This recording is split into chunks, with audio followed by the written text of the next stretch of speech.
आज हम लोग जानेंगे G7 के बारे में, मतलब कि ग्लोबल 7 के बारे में। ये जो आप सामने सिंबल देख रहे हैं, ये G7 का एक मीटिंग था जो कि यूनाइटेड किंगडम्स में हुआ था 2021 में। ठीक है, ये G7 का लोगो नहीं है, ये एक G7 का जो मीटिंग था उसके बारे में जाने।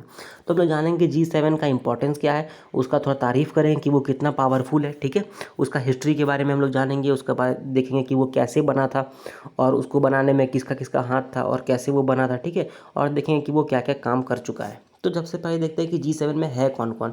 तो बहुत पावरफुल नेशन सब है, जैसे कि यूनाइटेड स्टेट्स है मतलब अमेरिका, यूके है मतलब इंग्लैंड, फ्रांस है, जर्मनी है, इटली है, जापान है और कनाडा है। तो ये सब बहुत अमीर देश है। ठीक है, ये कब बना था? तो ये बना था 25 मार्च 1973 को। इसको बनाया कौन था? तो इसको बनाया था एक लाइब्रेरी ग्रुप। अब लाइब्रेरी ग्रुप क्या होता है, ये हम लोग इसी वीडियो में जानेंगे, बट थोड़ा सा आगे जब हम लोग देखेंगे कि हिस्ट्री कि G7 कैसे बना था। ठीक है, उसके बाद ये कहाँ बना था? तो ये बना था वॉशिंगटन डीसी में। ठीक है, और इसको पैसा कौन देता है, ये फंड कैसे करता है अपने आप को?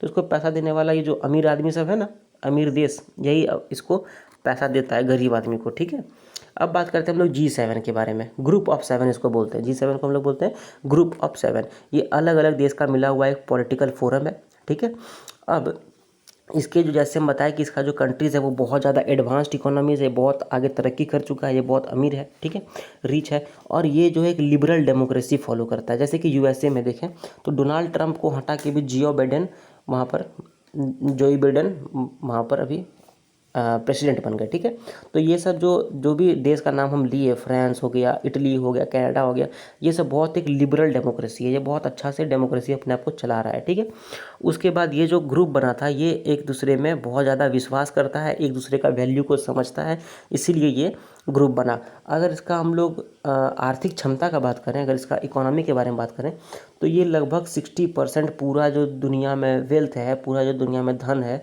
उसका लगभग 60% ये G7 के पास है, मतलब कि $317 ट्रिलियन। ठीक है, इसका जो जीडीपी है ऑलमोस्ट 32 से 46% के बीच में, यही 7 देश का जीडीपी है। ठीक है, और इसके पास लगभग 10% ऑफ द वर्ल्ड पॉपुलेशन है। ठीक है, तो समझ सकते हैं कितना पावरफुल है। ठीक, और जो सातों देश है ये, जैसे हम लोग जानते हैं अमेरिका तो बहुत बड़ा राउडी नेशन है। ठीक है, तो अमेरिका एक तरह का ग्लोबल अफेयर में बहुत अच्छा अपना ये पकड़ मजबूत किया हुआ है। तो वैसे ही अलग अलग जो देश है, जैसे यूएस हो गया, यूके हो गया, कनाडा हो गया, तो इन सब का ग्लोबल अफेयर्स में जो दुनिया में होता है, इसमें बहुत अच्छा से पकड़ है। ठीक है, अब अगर हम लोग देखें कि ये कैसे बना, तो लाइब्रेरी ग्रुप जिसके बारे में शुरू में डिस्कस किए थे, तो लाइब्रेरी ग्रुप हम लोग डिस्कस करेंगे थोड़ा सा आगे। ठीक है, ये 1973 में एक इन देशों का जो है फाइनेंस मिनिस्टर का एक तरह का गैदरिंग हुआ, ये लोग मिलके डिस्कस कर रहे थे। ठीक है, तो उसके बाद से 1973 से फिर G7 को एक तरह का फॉर्मल अलायंस बना दिया। मतलब बोला गया क्या, ठीक है, हम लोग मिल करके एक 7 देश मिल करके अपने में बनाएंगे एक ग्रुप टाइप का, जिसका नाम दिया जाएगा ग्रुप ऑफ 7। ठीक है, और उसको बनाने के लिए क्या किया गया, एक हाई प्रोफाइल वेन्यू को डिसाइड किया गया कि बोला गया ठीक है हम लोग यहाँ पर डिस्कस कर लेंगे कि G7 ग्रुप ऑफ 7 हम लोग को बनाना चाहिए। ठीक है, उसके बाद ये लोग जब बैठा तो बोला गया कि ठीक है हम लोग बनाते हैं, और उसमें हम लोग क्या करेंगे, तो हम लोग ढूंढेंगे कि जो बड़ा बड़ा मेजर जो दुनिया में मुद्दा चल रहा है उसके बारे में हम लोग उसका हल ढूंढेंगे। जैसे भी इसराइल पाकिस्तान चल रहा है, उसके बारे में हम लोग हल ढूंढने की कोशिश करेंगे। ठीक है, और ऐसा ऐसा क्षेत्र में हल ढूंढेंगे जहाँ पर ट्रेड हो, व्यापार हो, सिक्योरिटी का मसला हो, इकोनॉमी का मसला हो, या क्लाइमेट चेंज का मसला हो। ठीक है, उसके बाद ये लोग जो है सो हर साल, तब से लेकर के हर साल ये लोग मिलता है, हर साल मिलता है, जिसका नाम दिया गया है G7 समिट। ठीक है, अब G7 जो है कोई ट्रीटी नहीं है, मतलब कोई लिखित रूप से ये नहीं है कि आपको हर साल मिलना है या हम 7 देश हमेशा भाई भाई रहेंगे, ऐसा कुछ नहीं है। लेकिन हाँ, ये एक तरह का अलायंस है, सब कोई बोलता है ठीक है हम लोग मिल करके काम करेंगे, तो सब कोई मिला हुआ है। अभी जिस दिन सबका अलग अलग ये हो जाएगा, हित हो जाएगा, तो सब कोई हट जाएगा। ठीक है, बट अभी फ़िलहाल के लिए देखें तो जो आपका G7 है वो एक तरह का, जैसे बताया कि ट्रीटी नहीं है, इसलिए इसके पास कोई परमानेंट सेक्रेटरीट या कोई भी अपना परमानेंट ऑफिस नहीं है। और ये जो 7 देश है इसमें अलग अलग रूप से इसका चेयर जो है, मतलब जो चेयरमैन बनता है वो अलग अलग रूप से रोटेट करते रहता है। फॉर एग्जांपल अभी यूके है, फिर कल जाके फ्रांस हो जाएगा, फिर कनाडा हो जाएगा, फिर इटली हो जाएगा, फिर यूएस हो जाएगा। ठीक है, और जो भी हेड बनता है, जो भी चेयरमैन बनता है G7 का, उसके पास ये पावर रहता है कि वो जो है ग्रुप ग्रुप का प्रायोरिटी डिसाइड करेगा, मतलब वो बताएगा कि ग्रुप को किस मुद्दे पर डिस्कस करना चाहिए और किस मुद्दे पर हल निकालने का कोशिश करना चाहिए, ठीक है। अब जैसे बताया G7 के पास तो कोई ट्रीटी है नहीं, कोई कानूनन रूप से बाध्य है नहीं कि सातों का सातों देश काम करेगा, लेकिन ये लोग फिलहाल अच्छा काम कर चुका है, सातों देश मिलकर अच्छा काम कर चुका है। जैसे कि HIV एड्स जो हुआ था उसमें ये अच्छा से जो HIV एड्स का पेंडेमिक हुआ था, मतलब कुछ दशक पहले अफ्रीका में मेनली, उसको अच्छे से ये लोग ख़त्म करने का कोशिश किया है या फिर उसको अच्छे से रिड्यूस कर दिया है, ठीक है। फिर पेरिस एग्रीमेंट जो 2015 में हुआ था उसमें भी ये लोग अच्छा काम किया है और देख रहा है कि किसी तरह पेरिस क्लाइमेट को अच्छे से हम लोग हल कर सकें, ठीक है। अब देखते हैं इसका ओरिजिन के बारे में। तो ये 1973 में जैसे बोले बनाया गया था, लेकिन क्यों बनाया गया था? क्योंकि 1970 में एक ऑयल क्राइसिस हो गया था, ठीक है, मतलब तेल का एक तरह का क्राइसिस हो गया था, जिसके बाद 25 मार्च 1973 को यूएस सेक्रेटरी ऑफ ट्रेजरी जो था जॉर्ज सुल्ट, वो एक तरह का इनफॉर्मल मीटिंग बुलाया गया अलग अलग फाइनेंस मिनिस्टर का, ठीक है, जिसमें थे वेस्ट जर्मनी, फ्रांस और यूके, ठीक है। और उसके बाद फिर एक वॉशिंगटन डीसी में एक मीटिंग बुलाया गया जिसमें कि यूएस का प्रेसिडेंट था रिचर्ड निक्सन, और वो बोला कि हम लोग जो है सो एक तरह का लाइब्रेरी, जो वहाँ पर वॉशिंगटन डीसी में जो लाइब्रेरी था नीचे ग्राउंड फ्लोर पे, वहीं पर बैठ करके ये मीटिंग दिया गया, इसीलिए इसको बोला गया लाइब्रेरी ग्रुप। समझ में आ गया बात, लाइब्रेरी ग्रुप क्या था? तो लाइब्रेरी में मीटिंग हुआ इसलिए इसका नाम दिया गया लाइब्रेरी ग्रुप। फिर मिड 73 में 1973 में स्प्रिंग मीटिंग हुआ जो कि IMF में हुआ था, इंटरनेशनल मॉनेटरी फंड में, और वर्ल्ड बैंक में हुआ था।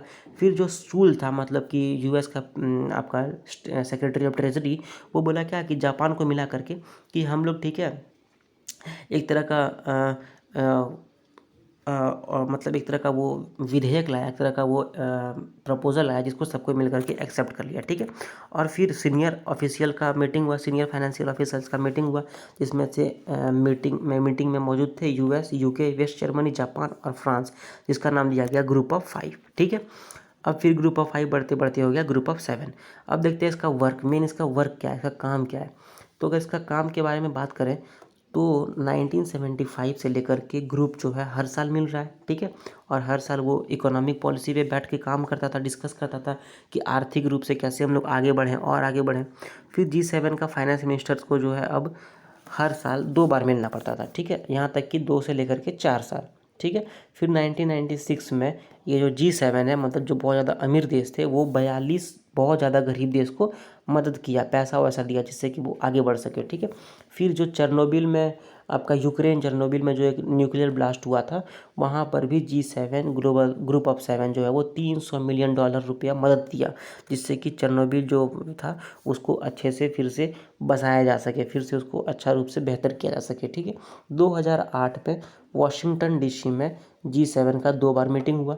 फिर 2009 में मीटिंग हुआ, क्योंकि 2007-2008 में याद है आपको ग्रेट डिप्रेशन हुआ था, ठीक है, यूएस में जो आपका डिप्रेशन हो गया था। फिर 2009 में रोम में ये लोग फिर से स्टार्ट किया फरवरी में। उसके बाद ये जो देखा कि ये जो आपका डिप्रेशन हो गया था 2007-2008 में, उसको कैसे हम लोग हल कर सकते हैं, ठीक है। अब हर जो हेड ऑफ द गवर्नमेंट होता है G7 कंट्रीज़ का जो हेड है वो हर साल मिलता है, ठीक है। उसके बाद जैसे हम बताएं कि जो हेड होता है, जो चेयरमैन होता है, उसी को मेन रिस्पॉन्सिबल मिलता है कि वो ऑर्गेनाइज कैसे करेगा, वो होस्टिंग कैसे करेगा हर साल का समिट को, ठीक है।